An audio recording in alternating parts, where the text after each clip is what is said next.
Mister beast ने Sam को एक अनोखे और कठिन चैलेंज के लिए चुना। उसे 100 दिनों तक एक घेरे के अंदर रहना था। अगर वो सफल होता तो उसे मिलते पूरे 5 करोड़ रुपए। सबसे पहले उस घेरे के अंदर एक छोटा सा घर रखा जाता है जिसमें 100 दिनों तक जिंदा रहने के लिए जरूरी हर चीज मौजूद थी। चैलेंज शुरू होने से पहले सैम को अपनी फैमिली से मिलने का मौका दिया गया। वो अपने परिवार से वादा करता है, मैं जीत कर ही वापस आऊंगा। घर के अंदर आते ही सैम वहाँ रखी चीजों को अच्छे से जमाने लगता है। मिस्टर बीस्ट उसे समझाते हैं कि 100 दिनों के लिए सिर्फ उतना ही खाना दिया गया है जितने में वो जी सकता है। अगर वो जल्दी खत्म हो गया तो चैलेंज वहीं खत्म। यही सोचकर सैम खुद ही कुछ सब्जियां उगाने की कोशिश करता है। इसी दौरान एक बार वो गलती से उस लाल रेखा के पास पहुंच जाता है जिसे पार करना मना था। गलती से बचने के लिए वो लकड़ियों से एक दूसरी लाइन बना लेता है ताकि आगे ऐसी गलती ना हो। समय बीतता है और वो घर के बीच में एक छोटा सा बाग भी बना लेता है, लेकिन अकेलापन उसे अंदर से तोड़ने लगता है। तब मिस्टर बीस्ट उसके कुछ दोस्तों को बुलाकर उसके पास भेजते हैं। वे उसके घर में तोड़फोड़ कर देते हैं जिससे वो काफी परेशान हो जाता है। इसके बाद उसके लिए एक मेले जैसा आयोजन किया जाता है जिसमें सैम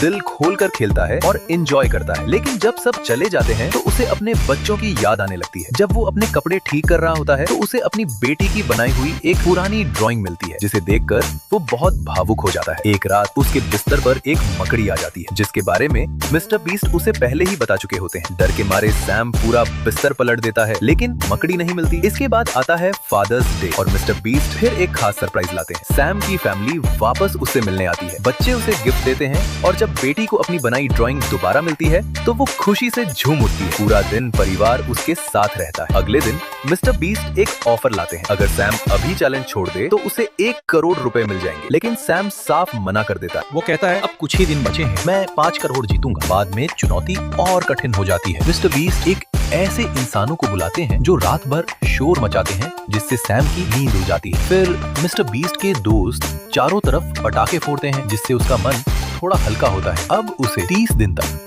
बिल्कुल अकेला छोड़ दिया जाता है। खाना लगभग खत्म होने को होता है, लेकिन बोरियत से बचने के लिए वो रेड लाइन के पास मिट्टी की एक छोटी सी दीवार बना लेता है। 30 दिन बाद मिस्टर बीस्ट लौटते हैं। सैम उन्हें देखकर खुश होता है, लेकिन मिस्टर बीस्ट कहते हैं अब अगले 10 दिन तुम्हारे लिए सबसे कठिन होंगे। ये सुनकर सैम डर जाता है। अगले दिन उसका घर आंशिक रूप से तोड़ लिया जाता है। फिर उसके चारों ओर स्पीकर लगा दिए जाते हैं और रात भर शोर चलता है। इसके बाद जोकर्स को उसके चारों ओर खड़ा कर दिया जाता है जिससे सैम काफी डर जाता है। सुबह होते ही उसका घर तोड़ना शुरू कर दिया जाता है, यहाँ तक कि छत भी उखाड़ दी जाती है। अब सिर्फ कुछ घंटे बचे होते हैं और सैम को लोगों की आवाजें सुनाई देने लगती हैं। आखिरकार वो पूरे 100 दिन पूरे कर लेता है। वो 5 करोड़ रुपए जीत जाता है और सबसे खास बात वो जीतता है अपने बच्चों के गले लगकर। अपनी मेहनत, सब्र और परिवार के लिए की गई